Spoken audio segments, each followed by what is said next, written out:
All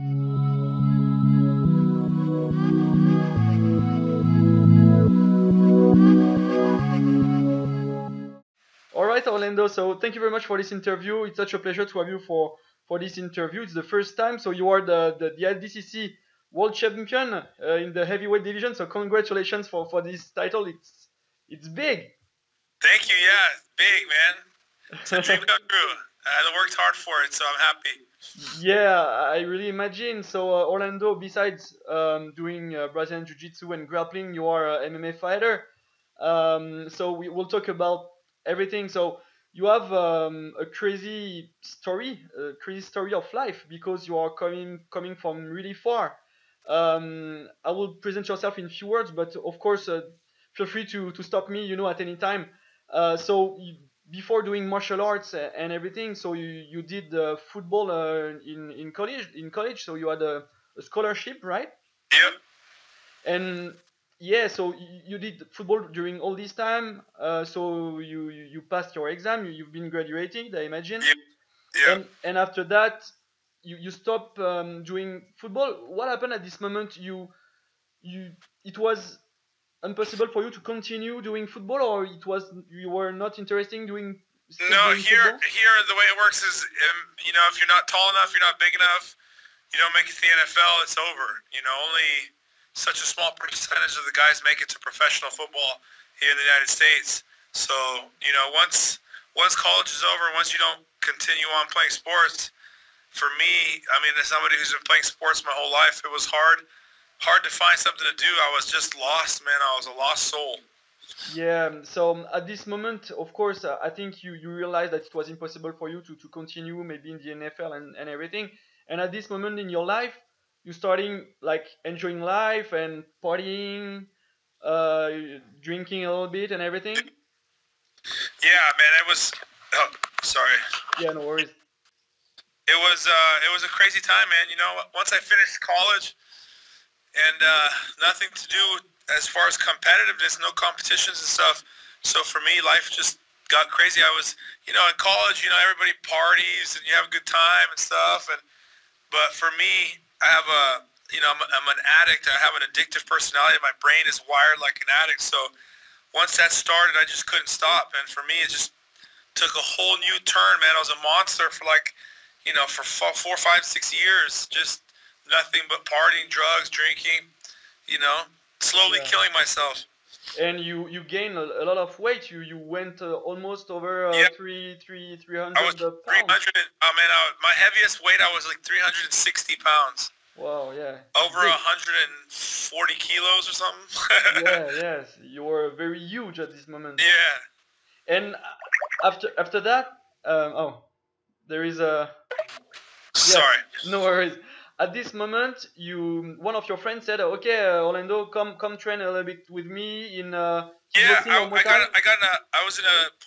needed help, and I knew that I was either gonna die, get arrested, something bad was gonna happen in my life, and I was to a point where I could hardly even breathe, man. I was so big, and a friend of mine, I asked him. I said, "Man, do you know of anything? Maybe boxing, maybe something to stay in shape?" And my friend introduced me to Muay Thai. And I started doing Muay Thai at Sityatong here in Pasadena. Started doing Muay Thai, and I liked it, man. I liked it a lot. It was fun. It was competitive again. And then I met this guy who did jiu-jitsu, and he was a little guy, and he was a black belt. And man, he kicked my ass and showed me what jiu-jitsu was. And after that night, man, I was in love with it. I was addicted to it. The guy is choking me, popped my elbow, everything. I was like, I got to learn this. This is amazing. So right away for me, I started doing jiu-jitsu.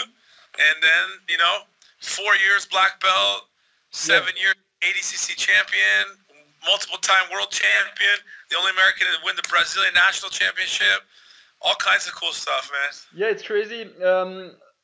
At what age did you start practicing Brazilian Jiu-Jitsu? I was 26 years old. 26, so it was quite late.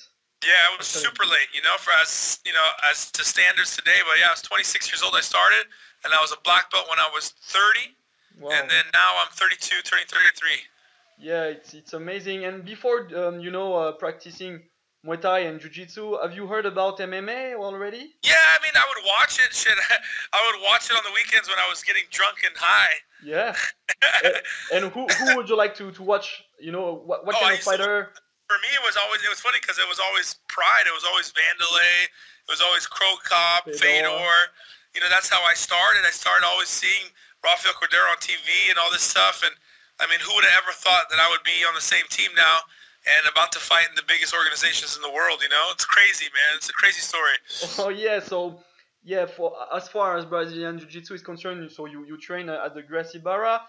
And for MMA, at King's MMA, so Rafael Cordero's... Rafael Cordero's my MMA coach, you know, for life. And then and my jiu-jitsu team is Gracie Barra. I own two Gracie Barra schools. And Romulo Bahal and Zay Hadjola gave me my black belt. Wow, nice. And when did you decide to do MMA? I think right when I started jiu-jitsu, like, man, by the time I was already a blue belt and I already started winning, I started thinking to myself, like, man, I want to try fighting too, you know.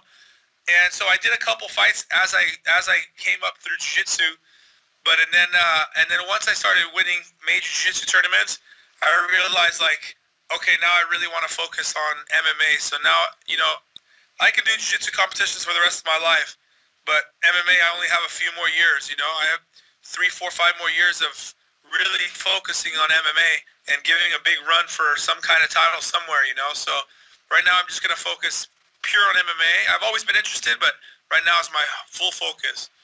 All right, so yeah, in our conversation, we will be back on MMA, but first, let's talk about ADCC. So you won this heavyweight championship. It's amazing. It's the biggest grappling competition in the world. And so you defeat good opponents like Dean Lister, Vinny Magalhães, Jared Dopp in final. And Vinny Magalhães had some comments, you know, on the internet regarding, you know, the fact that you won most of your fights by referee decisions. So this is a lot of criticism, and what is your opinion about what he said? I don't care. Yeah. He's third place. He's the bronze medalist. Yeah. I don't care. You know, for me, it doesn't. Man, I'm not even gonna waste time talking about somebody who I beat in the semifinals. Yeah. The guy hasn't won anything in years. For me, it doesn't matter. And yeah, for the fact how do we say, you revenge Fabricio Verdum, who's now your training partner in MMA, because Vinny beat him in the final at ADCC, but now it's your turn to have this revenge. Yeah, that's it. You know, hey man, it's combat sports. It's fun. It's, you know, you're always going to be fighting the same guys over and over. To me, it's a game, man. If you give me a set of rules to play the game, I'm going to play the game better than you. No problem. Yeah. You know? Yeah. Hey, you know, if we're fighting, no rules, no points, no nothing, let's go. I see. I'll bring a baseball bat. And you know what I'm saying? I play within the rules. If there's no rules, then there's be no rules. No points, no points. That's true. Yeah. See what really happens. And you didn't compete for the open weight division. Yeah, against Vinny in the semifinals, I pulled my groin really bad, and then when I suplexed Jared Dopp like 3 times, I think I tore part of my groin. And, man, I fought 40 minutes. I just couldn't even walk afterwards. So that was unfortunate. I couldn't do it, you know. So, but next time, maybe I go back and just do the absolute. Yeah. So of course, yeah, your goal is to coming back for the next ADCC. Yeah, for sure, the absolute. I like to take one thing at a time, you know. So I like to make goals and then conquer them. So now your biggest goal. So is to be focused on MMA, and what it would be to become a UFC fighter and to win the title. Yeah, you know, ever since I started, I always like to prove to myself that I can be the best at whatever I choose to do. I chose grappling. I won the worlds. You know, I got my black belt in 4 years, and now I won the ADCC. To me, I'm the best heavyweight grappler in the world right now. You can't tell me I'm not, because I just proved it to the world. So now I want to go and fight in the UFC, where the best guys are in the world, and show that I belong there too. Now that the new Pride organization is coming back, we'll see how that goes. You know, maybe I go to Japan and fight there. I think that might be a good fit for me too. So it's either going to be Japan for the new Pride or the UFC for me next. Well, okay, so nothing is already decided Yeah, regarding nothing signed your in MMA ink yet, future. but no, nothing signed in ink. But those are the directions I'm going. Yeah, because I saw that you have this lunch with Mr. Sakakibara. Yeah. So Yep. you have some talks. We Yeah, know, of course, man. Of course. Japan, I think, will love me, man. I think I'll love Japan, and Japan will love me. So we'll see.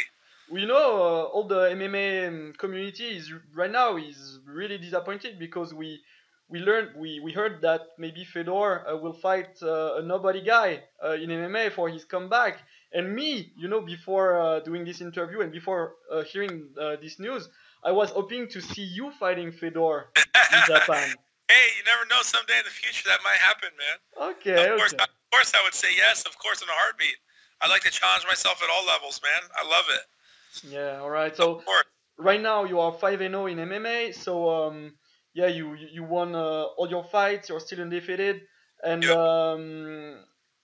what is so sorry? Right now you're training at King's MMA. So with the heavyweight champion of the UFC, Fabricio Verdum, you help him to get this belt because you are in his camp. You went to Mexico. For sure. You did all these camps. How was it, to train with Fabricio and to help him in this camp? It was a good It experience was for you. awesome. It was awesome. When I started training with Fabrizio, he was still in Strike Force. Wow. Okay. I was training with Fabrizio when he lost. I just showed up, started training with him when he lost to Alistair Overeem Okay. in Strike Force.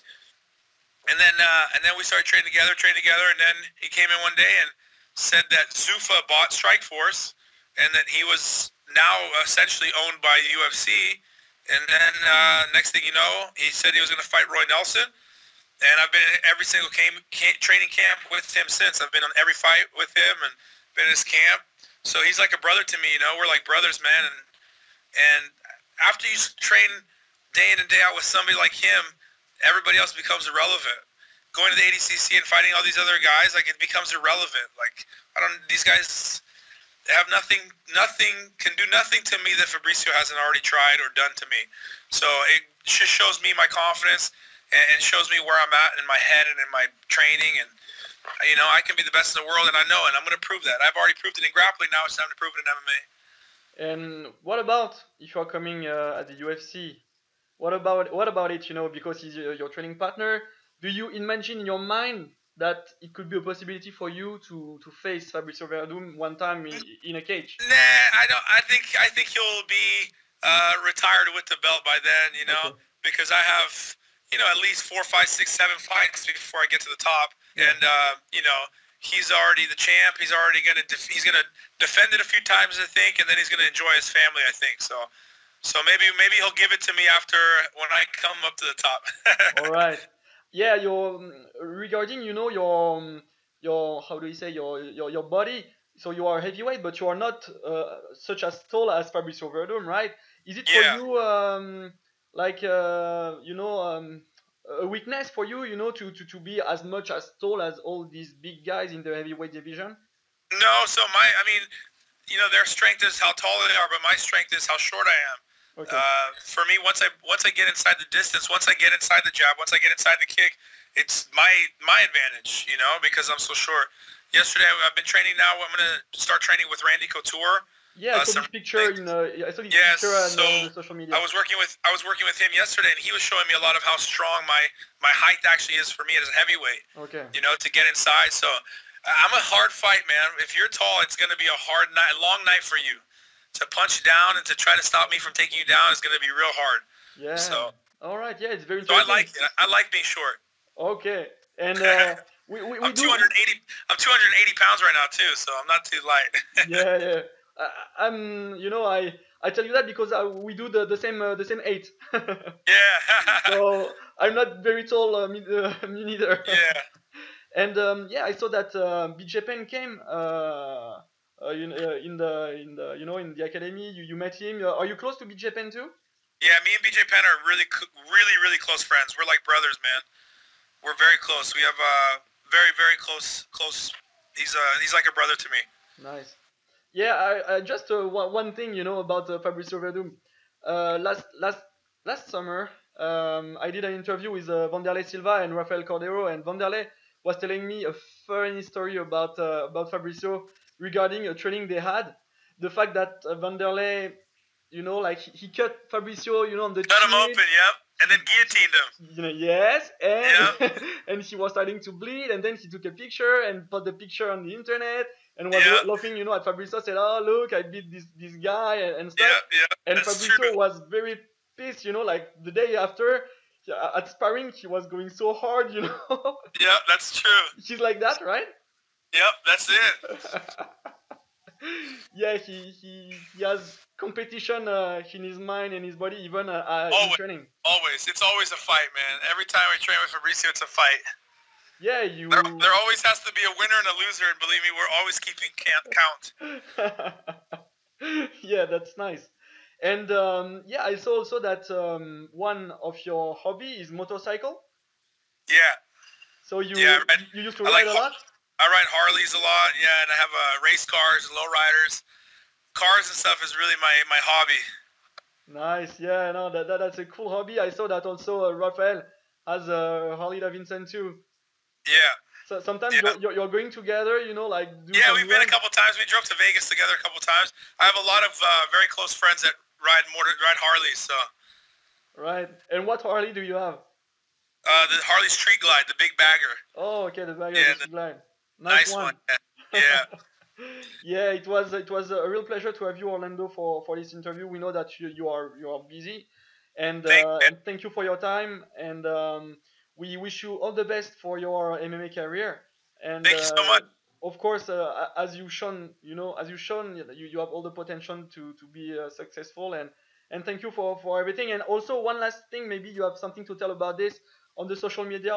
Always you put like champions in life. What does it mean to you? Okay, so Champions in Life, it's something that I've been building for a long time. It's a state of mind. It's right now we're starting the website. We're going to be building a website, and it's going to be a very big, almost like an outreach program. I'm going to be working a lot with giving seminars and talks. I'm actually going to do a TED Talk this year. 2016, I'll be doing a TED Talk. Oh, good. Yeah, so I'm really getting into especially helping addicts in addiction and suffering in addiction and addicts and families of addicts. And I just had another friend pass away from drug overdose, and it's something that's very special to me because 7 years ago I was a junkie. I was sitting in the corner doing drugs, losing my life, and now I'm the champion of the world. So for me, I showed up for myself and I took control and I became a champion in my life. Not just in fighting, I took a champion in my life. So for me, Champions in Life, I want to show people how to champion their own life, how to show up for themselves, how to be there and take care of themselves to be a champion in their life. So there's going to be a lot of stuff coming out soon about Champions in Life, so stay tuned with that. Build a big website and stuff, so you'll like it. That's very nice. And I almost forget to talk something with you regarding the rematch between Fabricio and Kane. The fight camp has already started? No, not yet. We're going to start here. Fabricio had a little injuries, but I can tell you one thing, it's going to be the same exact thing. Mexico? No, it'll be, I think, in Las Vegas, but I'm saying the outcome's going to be the same. He's going to beat him up standing. He's going to be too long for him.